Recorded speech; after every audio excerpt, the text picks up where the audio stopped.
Gold, trusted gold buyers. మీరు తాకట్టు పెట్టిన బంగారాన్ని విడిపించి ఈ రోజు ఉన్న మార్కెట్ ధరకు కొనబడను. అదేలేండి, ఏదో చేసుకుంటున్నాడు ఆయన. పాపం కంటెంట్ అయిపోయింది, ఏం చేసుకుంటాడు, ఏదో ఒకటి చేసుకోవాలి కదా. కంటెంట్ అయిపోయిందా? అంతే కదండి. ఎవరికన్నా ఒక స్టేజ్ వరకే ఫేమ్ ఉంటుంది. మీరు ఆబ్వియస్గా నేను 10 సంవత్సరాలు ఫేమ్లో ఉంటే, 20 సంవత్సరాల ఫేమ్లో ఉంటే అవ్వదు కదా, నడసవు. కొన్ని సంవత్సరాల ఫేమ్లో ఉంటారు, ఉన్నంత వరకు చేసుకుంటారు. ఆబ్వియస్గా ఎవడన్నా డౌన్ఫాల్ ఉండాల్సిందే ప్రతి ఒక్కరికి. మీరందరూ కలిసి ఆయన ఛానల్ సప్రెస్ చేశారేమో, అందుకే అయ్యో, ఆయన ఛానల్ మేమేం సర్ప్రైజ్ చేయమండి. మీ ఛానల్ ఆయన సప్రెస్ మేము అంత ఇన్వెస్ట్ చేయము ఈ పక్కన వాళ్ళ మీద. మన మిగతా క్రియేటర్స్ ఉన్నారు, వాళ్ళ గోల్లో వాళ్ళు ఉంటారు. అదే పనిగా వాడికి వ్యూస్ వస్తుంది, కమాన్ వాడిని సప్రెస్ చేద్దామని చెప్పి ఎవరు చేయరు. అలాంటి క్రిమినల్ మైండ్ అయితే మిగతా వాళ్ళకైతే లేదు. మిగతా వాళ్ళకి లేదు, మిగతా వాళ్ళకి మాత్రం ఉంది. ఆయనకి ఒకరు ఇద్దరు ఉంటారు, వాళ్ళకి మాత్రమే ఉంటుంది అలాంటి క్రిమినల్ మైండ్ తెలుగులో. మిగతా వాళ్ళంతా వాళ్ళ పాటకు వాళ్ళు ట్రావెల్ చేసుకుంటారు, వాళ్ళ కష్టాలేవో వాళ్ళు చూపించుకుంటారు. మీరు చాలా ఘోరంగా స్టేట్మెంట్లు ఇచ్చేస్తున్నారు. మీకు అర్థం అవుతుందో లేదో ఈ విషయం నాకు తెలియదు. ఘోరంగా ఏం లేదు, ఆ రియాలిటీ చెప్పినండి. దాన్ని మీరు ఘోరంగా అనుకోండి, ఏమన్నా రియాలిటీ అంటే ఎవ్రీవన్ నీడ్స్ ప్రూఫ్స్.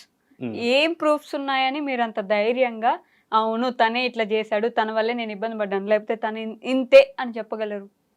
ప్రూఫ్స్ ఉన్నాయండి నా దగ్గర. మేము రికార్డింగ్స్ అన్నీ ఉన్నాయి నా దగ్గర, మేము మాట్లాడుకునేటివి ఏంటి. అప్పుడు మన కమ్యూనిటీలో మోస్ట్ ఆఫ్ ద పీపుల్ తెలుసు, నేను చెప్పినా కదా ఇలా సప్రెస్ చేస్తున్నానంటే. మన క్రియేటర్స్ కొంతమంది ఉన్నారు, ఇలా అన్న సప్రెస్ చేస్తున్నాడంటే అతను అంతే అలా ఎదవా అట్లనే చేస్తాడు, నీ పాటకి నీ వీడియోలు చేసుకో, యూట్యూబ్ మళ్ళీ పుష్ చేస్తుంది అని కమ్యూనిటీలో నాకు కొంతమంది గైడెన్స్ ఇచ్చి సపోర్ట్ కట్ చేసినారు. సో రికార్డింగ్స్ ఉన్నాయి మీ దగ్గర? ఉన్నాయండి.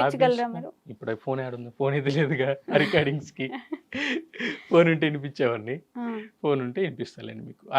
మేము ఎందుకు చేశాడో కూడా మీకు ఇంటర్వ్యూ అయిన తర్వాత నేను వినిపిస్తాను. మీరు ఇందాక బెట్టింగ్ యాప్ అన్నారు కదా, దానికి నేను వినిపిస్తాను. మీరు అప్పుడు మీరే వచ్చి జనాల దగ్గర చెప్పుకోండి. ఎందుకు నేను అది వీడియో మీరు వినిపించేది నేను రికార్డింగ్ చేస్తాను, నేను మీకు వినిపిస్తాను, మీరు ఆడియన్స్ కి చెప్పండి. అది నాకు మైనస్ కదండి, మీరు చెప్తే అది మీరే డైరెక్ట్. అప్పుడు మీరు చెప్పిన దానికి ప్రూఫ్ ఏంటి? నేను మీకు వినిపించినాను, మళ్ళీ ప్రూఫ్ ఏముంటే మీరు చెప్పింది. అందుకే మీరు డైరెక్ట్ గా వినిపించమని అడుగుతున్నాను. నేను అక్కడ పెడతాను, మీరే వినిపించండి కెమెరా ముందే, మీ దగ్గర ఫోన్ ఇస్తాను. కాదు మీరు ఒకటిగా మళ్ళా నాది పక్కన పెట్టండి. మీరు ఒకటిగా రామ్ది ట్రావెలర్. మీరు స్పాన్సర్లు చేసినారు, సొక్కా మీద పేరు వేయించుకున్నాడు, గుండెల్లో పేరు వేయించుకున్నాడు. పేరు లేదు లేదు అయితే ఈడు మీటప్ కి ఫస్ట్ టికెట్ ఈడైతే ఆడు మీటప్ కి లాస్ట్ టికెట్. మీరు ఒకటే లేండి, ఎంత కాదన్నా. ఆడి యాటిట్యూడ్ చూడాలరా అమ్మని అమ్మ. అబ్బాబా ఏదో పెద్ద సెలబ్రిటీ అన్నట్లు ఫీల్ అయిపోయి వచ్చి నేను అన్న వచ్చిన కాడి నుంచే ఏడుపు రక్త కన్నీళ్ళు. అక్కడ ఉన్న వాళ్ళందరూ తిరుగుతున్నారు, మీకు ఏదైనా ఉంటే పక్కకెళ్ళి తీసుకెళ్ళాలి కానీ మా అందరి ముందు అనేసి. స్పాన్సర్ చేసినారు, ఆఫ్రికా ట్రిప్ పంపించినారు, అన్ని చేసేసి మీరు ఒకటే అన్నావు. థాయిలాండ్ లో కొట్టడానిక ఇన్ని రోజులు కష్టపడి వీడియోలు చేయడం లేదా, క్రియేటివిటీ లేదు, కంటెంట్ లేదు, నీతులు చెప్పడం పతివ్రత కబుర్లు చెప్పడం చేస్తానని చెప్పి ఆ వీడియో ఉంది, నేను ప్లేలిస్ట్ లో పెడతాను చూడు. కనీసం ఏడుపు లిటరలీ అందరి ముందు. నేనేంటంటే అక్కడ నేను వీడియో అప్పుడే షో చేసుకుందామని వీడియో పెట్టాను. ఆ వీడియో అలా ప్లే అవుతుంది విత్ పోస్టర్తో, అది అలా రికార్డ్ అవుతూనే ఉంది హాఫ్ అన్ అవర్. అది నేను అన్నాను, నువ్వేమీ రికార్డ్ చేస్తే బాగోదన్నా. నా సంగతి తెలియదు, రికార్డ్ చేయకన్నాను. రికార్డ్ చేయలేదండి, ఒక్కటి కూడా రికార్డ్ చేయలేదు. అలా కూర్చున్నాడు, అన్ని చూస్తున్నాడు, అన్ని అయిపోయి మీటప్ అంతా అయిపోయింది. లాస్ట్ రెస్టారెంట్కి వెళ్ళాము, నేను కారు ఎక్కాను, వాళ్ళు ఎవరో వచ్చారు, వాళ్ళతో పాటు నేను వెళ్ళాను, నాతో పాటు కారు ఎక్కించాను. వెళ్ళాము, సాంబార్ ఇడ్లీ తిన్నాము, సర్వనా భవన్లోనే దోశ అన్నీ తిన్నాము, అంతా మాట్లాడాము. అన్నీ అయిపోయాక లాస్ట్లోనే అన్న పూల్ అయిపోయింది కదా అన్న, ఇంటర్వ్యూ చేసుకుంటానన్నా అన్నాడు. యూట్యూబ్ పంపించుకున్నా బే చేసుకో అంటే 2 నిమిషాల్లో కొట్టారు. అయిపోయి నాకన్నా ముందు అప్లోడ్ చేసి 1 మిలియన్ నేను 4 లక్షలు. సరే నెక్స్ట్ టైం పెట్టండి, ఫైనల్ టచ్ ఇస్తాను. వచ్చి ఫైనల్ టచ్ లేదు, ఈసారి మనీ గారికి ఛాన్స్. ఎన్నిసార్లు ఒకసారిగా వచ్చింది, నీది ఒకసారి అయిపోయింది, నాది ఒకసారి అయిపోయింది. నెక్స్ట్ ఆటగాళ్ళ మీటప్ కి యూట్యూబ్ లో రావద్దని మెసేజ్ పెడతాను. నేను మిలియన్ కొట్టడానికి 3 సంవత్సరాలు పట్టింది. కార్తీక్ గారికి ఎన్ని నెలలు పట్టింది? అది కూడా ఆఫ్రికాలో కొట్టేదంటే చూసుకోమని. అది ఉందరా కార్తీక్ గారు, క్రియేటివిటీ. అరే ఆ దగ్గర ఉన్న స్కిల్స్ చెప్తాను చూడరా. క్రియేటివిటీ, పీక్స్ నీ అమ్మ గొప్పలో నుంచి తీస్తారు మొత్తం టాలెంట్ ని నాలాగే సేమ్ టు సేమ్. ఇంకా ఆటలు జూనియర్ ఆటగాడు అని ఎప్పుడో బిల్డ్ ఇచ్చేసాడు, ఇంకా అయిపోయింది. ఇంకా కేక్ ఆట అంటే ఇంకా మామూలుగా అది కరెక్ట్ ఎలా సెట్ చేయాలో కెమెరా అక్కడ పెడతారు. సొల్లు చూపించడంలో నా తర్వాత మించినోడు ఇది ఒక్కడే. ఈ అమ్మడు దిగబడిపోతారు సొల్లు చూపించాలంటే. నాకౌట్లో గ్యాప్ లో పెడతారు. ఆ జీవి తర్వాత నేను, నా తర్వాత కార్తీక్ అలా బ్లాకులు చూపిస్తారు. బ్లాకులు కరెక్ట్ గా నాకౌట్లతో సహా. తెలుసు జనాలకి ఏది చూపిస్తే క్లిక్ అవుతుంది అనేసి. మళ్ళీ సొంత పూసలకి మాట్లాడుతాను. అలాగే సొంత పూసలో నుంచి దుబాయ్ వీడియోలని అంటే పాకిస్తాన్ అమ్మాయిని ఫోటో తీసుకొని వచ్చానంటే అందరూ నమ్మలేదు. మేము నమ్మము అని సేమ్ వీడియో అంతే. వెళ్ళానండి ఫోటో తీసుకొని వచ్చానండి అంటారు. మొత్తానికి 5 సంవత్సరాలు 41 రోజులు 85 లక్షలకు మ్యాప్ వేసాను. ఇల్లు కట్టుకోవాలి నేను. ఇల్లు కట్టుకుని తమ్ముడికి పెళ్లి చేయాలి. గట్టి గ్యాప్లతో చేసేస్తాను. ఎప్పుడు వస్తున్నావు బ్రో ఇండియాకి? నేనే వచ్చేం చేయాలరా? ఇంకేం బ్రో సెట్ నువ్వు ఇంకా మరి మామూలుగా ఉండదు వైజాగ్. అదే నీతో చేయను నాకు నీకు నాకు సింక్ అవుతుంది. రెస్పెక్ట్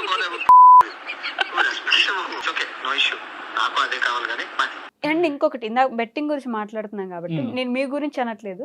ఈ కంటెంట్ క్రియేటర్స్ ఎవరైతే ఉన్నారో మిమ్మల్ని నమ్మి మీరు ఐ మీన్ ఆల్మోస్ట్ డబ్బులు వచ్చేదైనా బ్రతికేదైనా ట్రావెలింగ్ చేస్తే వ్యూస్ వస్తున్నాయి కాబట్టి మీకు ఇంట్రెస్ట్ వచ్చి చేస్తారు. అది ఇచ్చేది ఎవరు? జనాలు అంత చేసినప్పుడు బెట్టింగ్ చేసో లేకపోతే ఇంకొకటి చేసో జనాలు మీరు ఎందుకు మోసం చేస్తున్నారు? ఆబ్వియస్ గా బెట్టింగ్ చేయడం తప్పు. అందుకే ఇప్పుడు మన గవర్నమెంట్ బ్యాన్ చేసింది. జోదాలు ఆడడం తప్పు. అది మన కల్చర్లో ఉంది. కానీ బెట్టింగ్ సాడితే నాశనం అయిపోతుంది అని చెప్పేసి మనకి మహాభారతం నుంచే చెప్పినారు, జోదాలు ఆడకండ్రా జీవితాలు నాశనం అయిపోతుంది. అయినా ఆడుతున్నారు. ఇప్పుడు ఆడే వాళ్ళని బెట్టింగ్ అడిక్ట్ ఉంటారు కదా, వాళ్ళని మనం ఎంత చేసినా వాళ్ళు మారరు. వాళ్ళు ఆల్రెడీ ఆ బెట్టింగ్ ఊహలోనే ఉంటారు. మనం చెప్పిన దాని వల్ల ఒక మనిషి మారిపోతారంటే నేనైతే నమ్మను. చేసిందే క్రియేటర్స్. అవునండి, వాళ్ళు ఆబ్వియస్ గా తప్పే చేసినారు. వాళ్ళు రైట్ చేసినారని మనం ఎందుకు చెప్తాం? క్రియేటర్స్ చేసిన తప్పే. దాన్ని అప్పుడు సంపాదించుకున్నారు చాలా మంది క్రియేటర్స్ కానీ బిగ్ బాస్ సంపాదించుకున్నారు. వాళ్ళ జీవితాలు నాశనం అయిపోయింది పక్కన వాళ్ళవి. ఆబ్వియస్ గా నాశనం అయిందండి ఖచ్చితంగా. అది ఒప్పుకోవాల్సిన ట్రూత్. దాన్ని ఎక్కువ టూ మచ్ ప్రమోట్ చేసింది ఎవరు? బిగ్ బాస్కి వెళ్ళేసి వచ్చిన వాళ్ళు.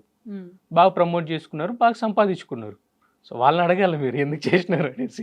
యూట్యూబర్స్ క్రియేటర్స్ నిజంగానే జనాల సంపాదన మీద బ్రతుకుతూ జనాలనే మోసం చేస్తే వాళ్ళ కుటుంబంలో ఎంతో మంది పిల్లలు లేకపోతే వాళ్ళ కుటుంబం ఆధారపడి ఉన్న వాళ్ళు చనిపోయిన వాళ్ళు ఉన్నారు ఈ బెట్టింగ్స్ వల్ల. ఖచ్చితంగా చనిపోయినారు.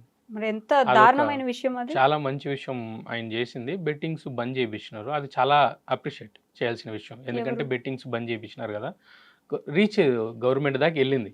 గవర్నమెంట్ దాకా వెళ్ళి మనకి నోటీస్ రిలీజ్ చేసిన ఆయన స్టిల్ వాడుతున్నారు. నేను ఇందాక చెన్నైలో వెళ్తున్నా, ఎయిర్పోర్ట్ దిగేసి ఒక ఆటోలో వెళ్తున్నాను. ఆటోలో వెళ్తా ఉంటే ఆటో దోలుతున్నాడు ఆయన చెన్నైలో. ఆయన ఫోన్లో బెట్టింగ్ ఆడుతున్నాడు. ఆల్రెడీ ఇండియాలో బ్యాను. అవును, ఆయన బెట్టింగ్ ఆడుతున్నాడు ఫోన్లో. ఆడే వాళ్ళని మనం ఏం చేసినా ఆపలేమండి. VPN డౌన్లోడ్ చేసుకుంటారు, వాళ్ళు ఆడతారు. ఫ్యాంటసీ గేమ్స్ బ్యాన్ చేసినారు కదా, ఇంకా పూర్తిగా తీసుకురాలేదు. బట్ నోటీస్ రిలీజ్ చేసినారు కదా బ్యాన్ చేయాలని చెప్పేసి ఫ్యాంటసీ గేమ్స్ ని. బట్ స్టిల్ ఆడేవాళ్ళు ఆడుతున్నారు. నేను జస్ట్ ఎయిర్పోర్ట్ లో దిగేసి వెళ్తున్నాను ఆటో తీసుకుని. ఆటో డ్రైవర్ అండ్ లైఫ్ చాలా చిన్నది కదా ఆటో డ్రైవర్ది. వాళ్ళు బెట్టింగ్స్ ఆడుతున్నారు. సో అది కంప్లీట్ గా నిషేధించడం అనేది అది జనాల్లో రియలైజేషన్ వచ్చి వాళ్ళుగా ఆపాలే కానీ 100% అయితే ఆపుతారో లేదో నాకైతే తెలియదు. డౌట్ అండి. డౌటేనా? బట్ ఆడేవాళ్ళు ఇప్పుడు మీరు ఉన్నారు, మీ ఇంట్లో వచ్చి పోలీసులు అందరూ వచ్చి మీ ఫోన్ అయితే చూడలేరు కానీ మీరు ఏం చేస్తున్నారు? VPN డౌన్లోడ్ చేసుకుంటారు, ఆడుకుంటారు. సో 100% అయితే దాన్ని జనాలు రియలైజేషన్ వచ్చి మనం ఆడకూడదు అనుకుంటే అది కంప్లీట్గా ఆగిపోతుంది. రియలైజేషన్ అయితే తీసుకురావడానికి ప్రయత్నించారు. అది ఆబ్వియస్గా మీ దగ్గరే ఉంటుంది. ఎండ్ ఆఫ్ ద డే జనాల దగ్గరే ఉంటుంది. జనాల దగ్గరే ఉంటుంది. అంతే కదా, జనాల దగ్గరే ఉంటుంది కదండి. ఓకే, ఇప్పటిదాకా మరి ఎంత గొడవలు మీ ట్రావెలింగ్ గురించి మాట్లాడారు. ఓకే, ట్రావెలింగ్ చేస్తుండేటప్పుడు ఒక భయంకరమైన ప్లేస్, అమ్మో ఇంకొకసారి ఇక్కడికి రావద్దు, నేను రావడం కాదు ఇంకెవరికి చెప్పొద్దు కూడా ఇక్కడికి రావద్దని అనుకున్న ప్లేస్ ఏంటి? నాకు ఆఫ్ఘనిస్తాన్లో అలాంటి కొన్ని ఇన్సిడెంట్లు ఉన్నాయండి. ఆఫ్ఘనిస్తాన్లో తాలిబాన్తో డైరెక్ట్ తాలిబాన్స్తో ఏమంటే నేను పాకిస్తాన్ బార్డర్కి వెళ్ళి రిటర్న్ వస్తున్నాను. ఆ నైట్ ఏమరా అంటే తాలిబాన్స్ అనువనున్న చెకింగ్స్ ఉంటాయి తాలిబాన్స్ దగ్గర. సో ఒక తాలిబాన్ అడిగి వీసా చూపిమన్నాడు. నేను పాస్పోర్ట్లో ఎత్తి చూపించాను ఇలా వీసా అని చెప్పేసి. లేదు వీసా చూపినాడు. అరే బాబు అది స్టిక్కర్ ఉంది కదరా, స్టిక్కర్ వీసా, ఇదే వీసా అంటే లేదు నాకు వీసా చూపినాడు అతను. ఓడి అమ్మ ఇంకా వీళ్ళతో పెద్ద పంచాయతీ అయిపోయింది, ఇదే వీసా, ఇది పాస్పోర్ట్ అంటారు దీన్ని, ఈ కనిపించిన దాన్ని ఇదే వీసా నాకు అంటే అతను అలాగనే కొద్దికి కొంచెం ఫీల్ అయినాడు. ఓకే. ఎందుకంటే ఇతను నాకే చెప్తున్నాడు, నాకే ఎడ్యుకేషన్ నేర్పిస్తున్నాడు ఇతను అని చెప్పేసి ఫీల్ అయినాడు.